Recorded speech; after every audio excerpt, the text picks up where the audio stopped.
And Lisa. And Lisa. Well, if it's okay to stay a little serious here, and we aren't often very serious here on the Barry, Rich, and Lisa show, but there's good news and bad news about one of the most magnificent animals on the planet here, and those would be elephants.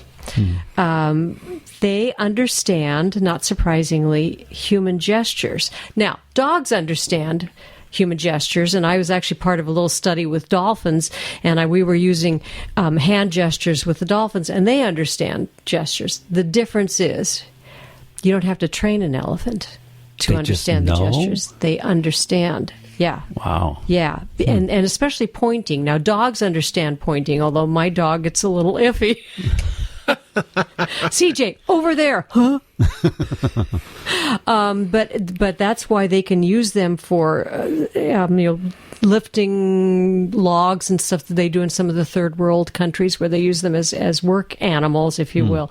But they even point with their trunks themselves. So maybe that's why.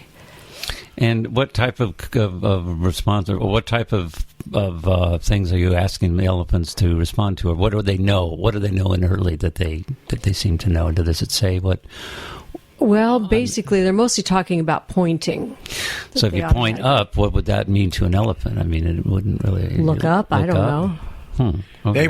See, what happens is these elephants would give rides. They would give rides, and so the handlers were hoping to train them to follow pointing directions, but they were surprised they didn't need to train them.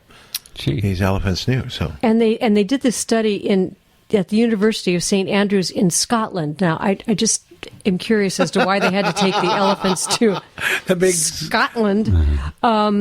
Also in the news this week was that an elephant keeper was killed by an elephant in a zoo. And again, it's the elephant's intelligence. Now, well, I took a little animal training course, actually 2 of them, years ago, and they warned us when we went in the elephant barn, and it's kind of sad, the elephants were chained by one leg to keep them in the barn, not to trust that the chain was still there, because the elephants are strong enough to break the chain if they really want to. And they had an incident where an elephant had broken the chain, but whenever they came in to feed the elephant just put their foot over the chain where it was broken so that you couldn't see it. Yeah. These animals are extremely intelligent. Wow. Does this help with Chuck? He keeps breaking that chain. I'm going to have to put a heavier ball on the end of that chain. I am the ball and chain for him. And finally, because these elephants are so magnificent and other species are so magnificent and are so endangered, I just want to make a little plea to think about doing something to try and save the elephant, because literally an elephant is killed every 15 minutes for its ivory. Still, I thought that was... No, it's horrible. Jeez. It's horrible. It is possible that within 12 years there won't be elephants in the wild. That's how dire it is.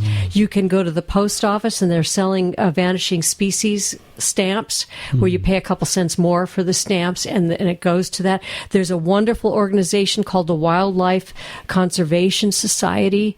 That's WCS.org.